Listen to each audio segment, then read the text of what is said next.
Hello दोस्तों, मैं उदय डागर आप सभी का आपके अपने channel Lord Krishna coaching centre के प्लेटफॉर्म पर स्वागत करता हूं। दोस्तों, आज की जो क्लास है हरियाणा की जो वेशभूषा है या फिर जो कल्चर है या पहनावा है उससे संबंधित है।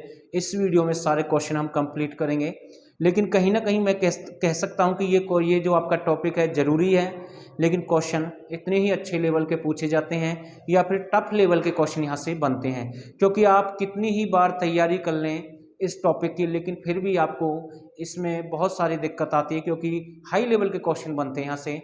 तो मैं कोशिश करूँगा कि आपको समझ में आएगा, अच्छे से समझाने की कोशिश करूँगा और आप इस सेशन के साथ एंड तक बने रहें। तो पहला क्वेश्चन बनेगा वेशभूषा। वेशभूषा यानी कि बनावट, बनावट यानी कि पहनावा, यानी कि जो हरियाणा का कल्चर है, संस्कृति है, उसका पहनावा क्या है, कैसे क्वेश्चन यहाँ से बनेंगे वो सारे देखेंगे। पहला क्वेश्चन आएगा कि हरियाणा की पुरुषों की प्राचीन वेशभूषा कैसी है। हरियाणा के पुरुषों की प्राचीन वेशभूषा कैसी है, यानी कि जो पुरुष हैं वो कैसे, यानी कि वस्त्र कपड़े वगैरह पहनते थे, उनका पहनावा कैसा था। तो आपको ध्यान रखना है धोती कुर्ता। धोती कुर्ता, ये क्वेश्चन एग्जाम में रिपीट हो सकता है, आपको ध्यान रखना। अच्छा क्वेश्चन यहाँ से बनेगा, पुरुषों का क्या है, धोती कुर्ता रहेगा, तो एक अच्छा क्वेश्चन मैं यहाँ से कह सकता हूँ। हरियाणा महिलाओं की प्राचीन वेशभूषा कैसी है। प्राचीन वेशभूषा, अब यहां पर किसकी बात कर रहे हैं, महिलाओं की वेशभूषा कैसी है। तो दामन कुर्ता है। कौन सी है, दामन कुर्ता। नाम तो सुना होगा आपने, गाना भी है दामन कुर्ता, ठीक है। तो ये पुरुषों का हो जाएगा, ये आपका महिलाओं का हो जाएगा। दूसरा मार्कर देना दीपक, 1 मिनट। तो ये आपके यहाँ से 2 क्वेश्चन बन जाएंगे, ठीक है। थोड़ा सा ये कम चल रहा है मार्कर, तो आपको ध्यान रखना है कि प्राचीन वेशभूषा, ठीक है, कौन सी है, दामन कुर्ता है, और पुरुषों की आपकी कौन सी है, धोती कुर्ता है। तो ये आपको ध्यान रखना, 2 क्वेश्चन आपके यहाँ से बन जाएंगे। अगला क्वेश्चन आपका बनेगा, पुरुषों के द्वारा सिर पर बांधे जाने वाला हल्का सूती वस्त्र क्या कहलाता है। यानी कि जो पुरुषों के सिर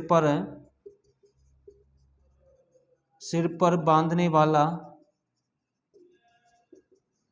हल्का, ठीक है ना, हल्का जो आपका क्या होता है, सूती वस्त्र क्या कहलाता है, सूती वस्त्र उसे क्या कहते हैं। तो ये आपको ध्यान रखना है, उसे बोलते हैं खंडवा। उसे क्या बोलते हैं, खंडवा। लेकिन सूती वस्त्र से मैं थोड़ा सा आपको एक क्वेश्चन बता रहा हूं। क्वेश्चन आए कि सूती धागा मील सबसे पहले हरियाणा में कहां पर स्थापित हुई, 1963 में। कहां पर हुई है, फतेहाबाद। 1963 में कहां पर इसकी स्थापना हुई है, फतेहाबाद में इसकी स्थापना हुई है। तो ये क्वेश्चन आपका यहाँ से बन जाएगा। लेकिन हल्का सूती वस्त्र क्या रहेगा आपका, खंडवा रहेगा। एक क्वेश्चन आपका यहाँ से ये बन जाएगा। तो मैं इसको रब कर रहा हूँ भाई, ठीक है। आगे देखते हैं कौन कौन से क्वेश्चन आपके यहाँ से बनेंगे। केवल मैं वही कराऊंगा जो आपके एग्जाम में रिपीट होते हैं या फिर बन सकते हैं, वो सारे क्वेश्चन हम देखेंगे। अगला है, छोटे बच्चों का पहनावा हरियाणा में क्या कहलाता है। जो छोटे बच्चों का पहनावा है, छोटे बच्चों का पहनावा, उसे क्या कहते हैं, उसे कहते हैं झुगला। उसे क्या कहते हैं, उसे झुगला कहते हैं। जो छोटे बच्चों का होता है पहनावा, उसे झुगला कहते हैं। और चांद तारा घाघरा किस कपड़े का बना होता है, ऐसे भी क्वेश्चन आ सकता है। चांद तारा घाघरा किस कपड़े का बना होता है, किस कपड़े का बना होता है। ये पहनावा वाले क्वेश्चन है, बिल्कुल आपको ध्यान रखना है। तो उसे बोलते हैं खद्दर। किस कपड़े का बना होता है, खद्दर। ये किसका बना होता है, खद्दर का बना होता है। तो ये आपको ध्यान रखना है, एक क्वेश्चन आपका यहाँ से बन जाएगा। तो भाई आगे देखते हैं, अगला क्वेश्चन आपका बनेगा। अगला है, बंधाई पद्धति से रंगे हुए खद्दर का घाघरा क्या कहलाता है। बंधाई पद्धति से खद्दर, बंधाई पद्धति से बना हुआ खद्दर का घाघरा क्या कहलाता है, गुल्डो की लेह।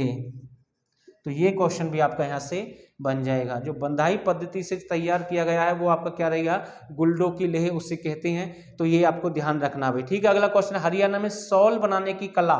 हरियाणा में इंपॉर्टेंट क्वेश्चन है, मोस्ट इंपॉर्टेंट क्वेश्चन है, ध्यान रखना।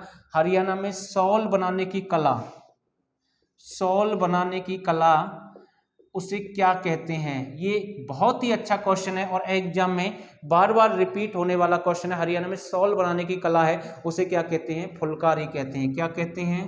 फुलकारी, उसे फुलकारी के नाम से जानते हैं। तो ये क्वेश्चन भी आपका यहाँ से बन जाएगा भाई, ठीक है। मैं इसको रब कर रहा हूँ, आप इसका स्क्रीनशॉट ले सकते हैं और आगे देखते हैं कौन कौन से क्वेश्चन आपके यहाँ से बनेंगे भाई, ठीक है। आगे देखते हैं अब आपके कौन कौन से क्वेश्चन यहाँ से बनेंगे। फुलकारी वाला है, ऐसे ही आ जाता है एक क्वेश्चन, वैसे वो भी कल्चर का है कि मिट्टी, वेशभूषा में नहीं है वैसे क्वेश्चन, मिट्टी और गोबर की जो कला है, गोबर की जो कला है उसे हरियाणा में क्या कहते हैं? सांजी कहते हैं। ये क्वेश्चन भी एग्जाम में रिपीट होता है, बाकी ये क्वेश्चन अलग है, आपको ध्यान रखना उसे क्या कहते हैं? सांजी कहते हैं। तो ये क्वेश्चन आपका यहाँ से ये बन जाएगा, तो मैं इसको रफ कर रहा हूँ भाई, ठीक है। आगे देखते हैं अगले कौन से क्वेश्चन आपके बनेंगे। अगला क्वेश्चन है, हरियाणा में महिलाओं के द्वारा दिए जाने वाला वस्त्र का उपहार क्या कहलाता है? हरियाणा में महिलाओं द्वारा दिया जाने वाला, हरियाणा महिलाओं के द्वारा दिया जाने वाला वस्त्र उसे क्या कहते हैं? तो ये आपको ध्यान रखना, उसे बोलते हैं तिल। क्या बोलते हैं? तिल बोलते हैं भाई, ठीक है ना। तो ये आपको ध्यान रखना, अच्छा क्वेश्चन। अगला, हरियाणा में पहने जाने वाली सैनिक फैशन की पगड़ी उसे क्या कहते हैं? हरियाणा में पहने जाने वाली सैनिक फैशन की पगड़ी, फैशन की पगड़ी, हरियाणा पहने जाने वाली सैनिक फैशन की पगड़ी उसे किस नाम से जानते हैं? उसे स्वाफा कहते हैं। 3-4 क्वेश्चन एक जैसे हैं, उसे क्या बोलते हैं? स्वाफा बोलते हैं। इसे स्वाफा कहते हैं, इसे तिल कहते हैं। लेकिन हरियाणा में पहने जाने वाली राजपूत ढंग की बड़ी पगड़ी, हरियाणा में राजपूत ढंग की बड़ी पगड़ी, बड़ी पगड़ी उसे क्या कहते हैं? ठीक है ना। जो राजपूती ढंग की जो बड़ी पगड़ी है उसे क्या कहते हैं? तो आपको ध्यान रखना, उसे कहते हैं पाग। क्या कहते हैं? पाग के नाम से जानते हैं। राजपूती कहा जाए तो पाग है, ठीक है। और हरियाणा पहनने वाले जो फैशन, सैनिक फैशन किया जाए तो वो आपकी स्वाफा रहेगा। लेकिन एक क्वेश्चन और आपका यहाँ से बनता है, जो तीसरा क्वेश्चन बनेगा, हरियाणा में पहने जाने वाले मारवाड़ी ढंग की पगड़ी, मारवाड़ी ढंग की पगड़ी उसे क्या कहते हैं? तो उसे बोलते हैं पागड़ी। उसे क्या बोलते हैं? पागड़ी। मारवाड़ी आ जाए तो पागड़ी है, राजपूती आ जाए तो पाग है, और यहाँ से फैशन, सैनिक फैशन की आ जाए तो साफा है। अगर एक और क्वेश्चन यहाँ से बनता है, मारवाड़ी कवि पूछ लेगा, मारवाड़ी कवि किसे कहते हैं? ये जो मारवाड़ी भाषा है ये राजस्थान से संबंधित है। कहाँ से है? राजस्थान से संबंधित है। लेकिन मारवाड़ी कवि पूछ ले तो सुरेंद्र शर्मा है। कौन है? हरियाणा के सुरेंद्र शर्मा हैं, ये आपके मारवाड़ी कवि हैं। इसे लहजा कवि भी कहते हैं, ठिठोलिया भी कहते हैं, हास्य कवि भी कहते हैं, 4 लाइनों वाला कवि भी कहते हैं। तो ये सारे नाम किसके? सुरेंद्र शर्मा के हैं। और ये आपके नारनौल का एक नांगल चौधरी स्थान है, वहाँ से इनका संबंध है। इन्हें 2013 में पद्मश्री अवार्ड भी दिया गया। तो ये क्वेश्चन यहाँ से बनते हैं, आपको ध्यान रखना है। मैंने ये क्वेश्चन आपको इसलिए बताए हैं क्योंकि मारवाड़ी इसमें शब्द आया है, तो ये क्वेश्चन आपके अच्छे यहाँ से बन सकते हैं। तो मैं इसको रब कर रहा हूँ, आगे देखते हैं इसके कौन कौन से क्वेश्चन आपके बनेंगे भाई, ठीक है। मैं इसको रफ कर रहा हूं भाई साथ के साथ।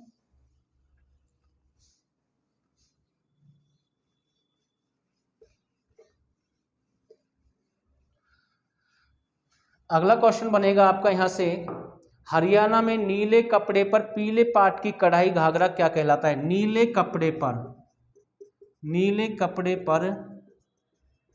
पीले पाट की कढ़ाई वाला, ठीक है ना। हरियाणा में नीले कपड़े पर पीले पाट की कढ़ाई वाला घाघरा क्या कहलाता है? ध्यान रखना, नीला कपड़ा है, पीले पाट की कढ़ाई है, तो उसे किस नाम से जानते हैं? तो ये आपको ध्यान रखना, लेह, उसे क्या बोलते हैं? लेह बोलते हैं। तो ये क्वेश्चन आपका यहां से बन जाएगा। अगला क्वेश्चन, हरियाणा में नीले खद्दर पर लाल टीकों वाले कपड़े का घाघरा, नीले खद्दर पर, हरियाणा में नीले खद्दर पर लाल टीकों वाला, लाल टीकों वाला कपड़े का घाघरा, टीकों वाला कपड़े का घाघरा, उसे किस नाम से जानते हैं? तो ये आपको ध्यान रखना है, इसे बोलते हैं कैरी। इसे क्या बोलते हैं? कैरी। तो एक क्वेश्चन आपका यहां से बन जाएगा, नीले कपड़े पर पीले पाट की कढ़ाई वाला पूछ ले तो ले है, जबकि नीले खद्दर पर लाल टीके वाला पूछ ले तो कैरी है। तो इसलिए मैं आपसे बार बार कहता हूं कि ये टॉपिक अजीब है, याद नहीं हो सकता। या तो आप अपना कोई ट्रिक बना लें छोटा मोटा, यानी कि तरीका या ढूंढ ले कैसे याद करने हैं। बाकी जितने भी क्वेश्चन मैंने अभी तक कराए हैं वो सारे एग्जाम में पूछे जाते हैं, इसलिए इस पर थोड़ा ज़्यादा फोकस करना है। कोई कितना भी बड़ा यानी कि पढ़ने वाला, लेकिन ये क्वेश्चन फिर भी भूल जाता है, लेकिन आपको 2-3 बार 4 बार 5 बार जितनी बार पढ़ना है तो तब आप इनको याद कर सकते हैं। अगला क्वेश्चन यहाँ से बनेगा आपका, बंधाई पद्धति से तैयार किया गया ओढ़ना क्या कहलाता है? बंधाई पद्धति से तैयार किया गया ओढ़ना क्या कहलाता है? बंधाई पद्धति, बंधाई पद्धति से तैयार किया गया ओढ़ना, उसे किस नाम से जानते हैं? तो ये आपका बन जाएगा लहरिया। क्या बोलता है? लहरिया, उसे लहरिया कहते हैं। तो ये आपको ध्यान रखना है। एक क्वेश्चन, बाघ और फुलकारी का संयोजन हरियाणा में क्या कहलाता है? मोस्ट इंपोर्टेंट क्वेश्चन है, बाघ और फुलकारी, बाघ और फुलकारी का संयोजन, बाघ और फुलकारी का संयोजन उसे हरियाणा में किस नाम से जानते हैं? तो ये आपको ध्यान रखना है, इसे बोलते हैं चौप। क्या बोलते हैं? चौप बोलते हैं। लेकिन एक क्वेश्चन आता है कि घग्गर नदी के द्वारा, घग्गर नदी के द्वारा बनाए गए, घग्गर नदी के द्वारा बनाए गए बाढ़ के मैदान, ठीक है ना, उन्हें किस नाम से, जो छोटे छोटे नाले होते हैं, घग्गर नदी के द्वारा जो बनाए गए छोटे छोटे नाले होते हैं, उन्हें किस नाम से जानते हैं? उन्हें चौके नाम से जानते हैं। जो छोटे छोटे नाले होते हैं उन्हें चौक कहते हैं, जबकि बाघ और फुलकारी का संयोजन क्या होता है? चौप होता है, ठीक है ना। और राज्य में शॉल बनाने की कलकारी जो कला थी उसे हम क्या बोलते थे? फुलकारी, ठीक है ना। ये फुलकारी है, ये चौप है और ये आपका चौ है। तो तीनों क्वेश्चन एक जैसे हैं, इनको आपको समझना है और बहुत ही जरूरी क्वेश्चन है आप सभी के लिए। मैं इसको रब कर रहा हूं भाई, ठीक है ना। आगे देखते हैं, मैं इसको रब कर रहा हूं। अगला क्वेश्चन बनेगा, हरियाणा में वस्त्र, किस वस्त्र को इज्जत का प्रतीक माना जाता है? कौन सा वस्त्र ऐसा जैसे इज्जत का प्रतीक माना जाता है? बहुत ही अच्छा क्वेश्चन है भाई। इज्जत का प्रतीक माना जाता है, कौन सा वस्त्र है? कौन सा वस्त्र रहेगा जिसे इज्जत का प्रतीक माना जाता है? तो ये आपका बन जाएगा पगड़ी। कौन सा है? पगड़ी, जिसे हम खंडवा के नाम से भी जानते हैं। ये इज्जत है। कई बार आपने देखा होगा कोई व्यक्ति जैसे किसी का लड़का गलत काम कर देता है तो वो अपनी पगड़ी उतार करके चरणों में रख देता है, तो वो सबसे बड़ा इज्जत का प्रतीक है। तो उसका मतलब है कि उसने अपनी इज्जत आपके नीचे रख दी है। अब आपकी मर्जी उसको माफ करना है नहीं करना। कई बार ऐसा होता है, वो इज्जत का प्रतीक होता है। जो सिर पर बंधा होता है वो इज्जत होती है भाई, ठीक है। तो ध्यान रखना इस बात का। विवाह में चढ़ाए जाने वाला रेशमी ओढ़ना क्या कहलाता है? विवाह में चढ़ाए जाने वाला, विवाह में चढ़ाए जाने वाला जो रेशमी ओढ़ना है उसे क्या कहते हैं? रेशमी ओढ़ना, उसे क्या कहते हैं? उसे बोलते हैं डिमाच। उसे क्या बोलते हैं? उसे डिमाच बोलते हैं। तो ये आपको ध्यान रखना है। एक अच्छा क्वेश्चन आपका यहां से ये बन जाएगा। अगला है, राज्य में लंबा पटकनुमा गर्म कपड़ा जो सर्दियों में गर्दन में लपेटते हैं, जो गर्म होता है सर्दियों में जिसे गर्दन में लपेटते हैं, तो ये क्वेश्चन बनता है, उसे बोलते हैं मफलर या गुलीबंद। क्या बोलते हैं? मफलर, मफलर बोलते हैं या फिर गुलीबंद बोलते हैं, ठीक है ना। तो ये गर्म कपड़ा होता है, शीत ऋतु से संबंधित होता है, यानी शीत ऋतु से, यानी कि सर्दियों में जो हम इसमें लपेट लेते हैं गर्दन में, तो उसे हम मफलर बोलते हैं हम भाषा में, यानी कि कई बार उसे गुलीबंद भी हम कहते हैं। तो ये भी आपको ध्यान रखना है। तो ऐसे क्वेश्चन यहाँ से बन सकते हैं आपके, ठीक है। तो ये क्वेश्चन भी आपका यहाँ से बन जाएगा। तो मैं इसको रफ कर रहा हूँ भाई, ठीक है, मैं इसको रफ कर रहा हूँ, 1-2 क्वेश्चन हो रहा है, फिर आपका ये टॉपिक कंप्लीट हो जाएगा भाई। बाकी इसमें से जो मेन फैक्ट के क्वेश्चन थे वो सारे कर दिए मैंने। हरियाणा में रुई भरकर बनाई गई कमरी जैकेट जो जाड़े में पहनी जाती है उसे क्या बोलते हैं? मिर्जई बोलते हैं जाड़े में, ठीक है ना। रुई भरकर उसे क्या बोलते हैं? मिर्जई, उसे मिर्जई बोलते हैं। तो ये क्वेश्चन आपका यहां से बन जाएगा। बाकी और कोई मेरे हिसाब से इसमें है नहीं, लेकिन एक क्वेश्चन था कि हरियाणा में किस सभ्यता के लोग, हरियाणा में कौन सी सभ्यता के जो लोग थे खाल वस्त्र ऊन यानी रुई से बनाने की कला में निपुण थे, यानी कि उन्हें वस्त्र के बारे में जानकारी थी, खाल के बारे में जानकारी थी, रुई के बारे में जानकारी थी। तो वो किस सभ्यता के लोग थे जो तीनों के बारे में परिचित थे, यानी कि उन्हें पूरी जानकारी थी। तो आपका आंसर बन जाएगा सीसवाल। कौन सी सभ्यता थी? सीसवाल। ये जो सीसवाल सभ्यता है यानी कि इसका हिसार से संबंध है, और सीसवाल प्राचीन समय में आदमपुर एक स्थान है। कौन सा? आदमपुर एक स्थान है, और चेटांग नदी के किनारे पर, चेटांग नदी के किनारे पर ये बसा हुआ था। आदमपुर ही सीसवाल को कहते हैं, सीसवाल को ही आदमपुर कहते हैं, और इसका संबंध हिसार से है। और यहाँ से 29 ऐसे स्थल थे जिनके बारे में वैदिक सभ्यता के बारे में जानकारी मिलती है, और हरियाणा के ऐसे 300 स्थल हैं। तो ये जो लोग थे यानी कि ऊन वस्त्र खाल के बारे में पूर्ण थे, यानी कि परिपूर्ण थे, इनके बारे में इनको पूरी जानकारी थी। तो ये भी आपका एक कला से क्वेश्चन बन जाएगा। तो मैं कह सकता हूं कि कहीं ना कहीं पर जो भी आपके अच्छे लेवल के क्वेश्चन बनते हैं वो हमने सारे करा दिए भाई, ठीक है ना। और एक मुरेठा होता है, टोपी का प्रकार बोलते हैं पहनावे में, एक मुरेठा होता है। क्या होता है? मुरेठा। तो ये मुरेठा भी एक टोपी का प्रकार है, टोपी का प्रकार इसे कहते हैं। तो ये क्वेश्चन भी आपका यहां से बन जाएगा भाई, ठीक है। तो उम्मीद करता हूं जितना भी मैंने आपको समझाया अच्छे से आपको समझ में आया होगा। मैं इसको रब कर रहा हूं, और इस वीडियो को आप 1 बार 2 बार 3 बार जितनी बार देखें हो जाए तो अच्छा रहेगा। हो सके तो आप अपने नोट्स वगैरह भी साथ के साथ बना लें, वो भी आपके लिए जरूरी है। तो बस इतना कह सकता हूं कि वीडियो आपको जरूर अच्छी लगी होगी। अगर फिर भी कोई भी दिक्कत है तो मैसेज कर देना, हम आपका जो भी है कोशिश करेंगे आपको समझाने की, अपनी तरफ से प्रयास करेंगे। या फिर कोई भी दिक्कत हो तो हम तैयार हैं आपके लिए। तो आप सभी का बहुत बहुत धन्यवाद। आप सभी ने इस क्लास को यहाँ तक देखा, मैं सभी का फिर से दिल से धन्यवाद करता हूँ।